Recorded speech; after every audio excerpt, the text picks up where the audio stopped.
Hello friends, welcome to அரிசி சமையல். இன்றைக்கி நம்ம வீடியோவில் கேழ்வரகு மாவு வச்சு நம்ம ஒரு பாரம்பரியமான சிறு உணவு செஞ்சுக்கலாம். அதாவது சிமிழி உருண்டை. சென்னையில் சிமிழின்னு சொல்லுவாங்க, எங்கள் ஊரில் எள்ளு உருண்டைன்னு தான் சொல்லுவோம். கேழ்வரகு மாவு, கடலை, வேர்க்கடலை, எள்ளு வச்சு செய்வோம். அது நாங்கள் போகி பண்டிகை அன்றைக்கி நைட்டுக்கு எங்கள் ஊரில் ரொம்ப விசேஷம். இது எல்லோரும் இன்னைய வரைக்கும். இப்போ நம்ம 1.5 கப்பு மாவு எடுத்துப்போம். நான் 1 கப்பு இடந்துக்கிட்டேன்.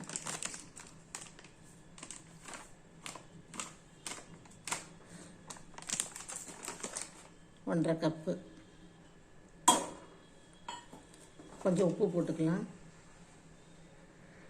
எல்லோரும் கேழ்வரகு அடை செஞ்சு பண்ணுவாங்க. நாங்கள் கேழ்வரகு அடை செஞ்சு உரலில் இடிப்போம். அது ரொம்ப டேஸ்ட்டாக இருக்கும். இப்போ நான் புட்டு செஞ்சு தான் செய்ய போகிறேன். இப்போ நல்லா உப்பு கலந்துக்கலாம். நான் வெந்நீர் வச்சுருக்கேன். இது கொஞ்சம் குடிக்கிற அளவுக்கு ஆறின வெந்நீர் தான். கலந்துட்டு புட்டு செஞ்சுக்கலாம்.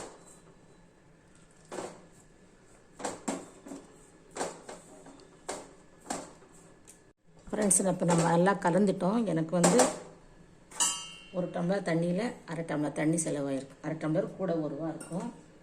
இப்போ நல்லா கலந்துட்டோம். இப்போ பாருங்கள், இப்படியே பிடிச்சி வச்சு வேக வச்சாலும் கொழுக்கட்டை மாதிரி ஆகிடும். இப்போ நம்ம இதை இட்லி பானில் தண்ணி சுட வச்சுருக்கேன். நம்ம துணியில் வச்சு அவிச்சு எடுத்துக்கலாம். ஃப்ரெண்ட்ஸ், நான் துணியில் கீழே ஸ்டீமர் தட்டு இருக்குது, அதில் வச்சுருக்கேன். இப்போ இட்லி பானில் தண்ணி கொதிக்குது. இப்போ மூடிக்கலாம், வச்சுக்கலாம். ஃப்ரெண்ட்ஸ், நம்ம இப்போ கேழ்வரகு மாவில் புட்டு செஞ்சு ரெடி ஆகிடுச்சு. இப்போ புட்டு நல்லா வெந்துருச்சு. இப்போ ஒரு தட்டில் கொட்டி ஆற வச்சுக்கலாம். அப்படியே பாருங்கள், துணியோடு எடுத்துடலாம்.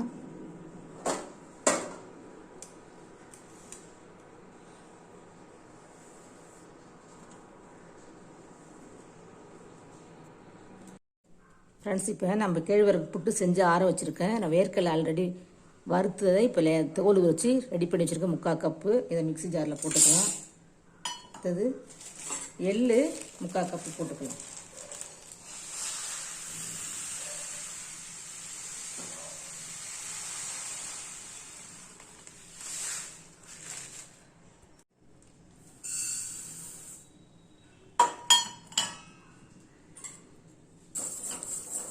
எள்ளை நல்லா படப்படன்னு வர மாதிரி பொரிச்சு எடுத்துக்கலாம்.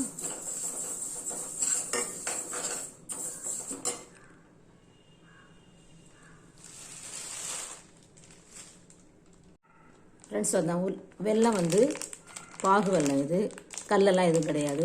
இது ஒரு 300 கிராம் வச்சுருக்கேன். இதையும் நம்ம மிக்ஸி ஜாரில் போட்டு அரைச்சிக்கலாம். எள்ளு வறுத்தாச்சு. இப்போ நம்ம எள்ளை எடுத்து ஆற வச்சுக்கலாம். இப்போ நல்ல மாவை கலந்துக்கலாம். எள்ளு, வேர்க்கடலை, வெல்லம் மஞ்சள் கலராக இருக்கிறதால எனக்கு கொஞ்சம் நல்லா தெரியுது. உங்களுக்கு டார்க் வெல்லம் இல்லை இது. நான் நாட்டு சர்க்கரை போடலை இன்னைக்கு. நல்லெண்ணெய் ஒரு 2 ஸ்பூன் ஊற்றிக்கலாம்.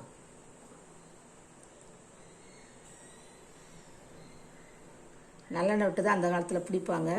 நம்ம வேணும்னு கொஞ்சம் விட்டுக்கலாம். நெய் கொஞ்சம் 2 ஸ்பூன். நெய் நான் சூடு பண்ணாமலே ஊற்றிட்டேன். இப்போ நம்ம உருண்டை பண்ணிக்கலாம்.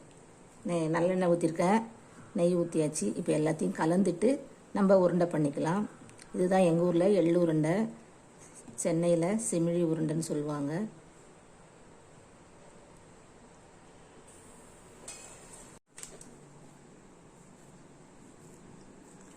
இப்படி வேர்க்கடலாம் தெரிகிற மாதிரி தான் இருக்கும். நல்ல உருண்டை கட்டிமாக பிடிக்க வரும். இதே மாதிரி எல்லா உருண்டையும் செஞ்சுக்கலாம்.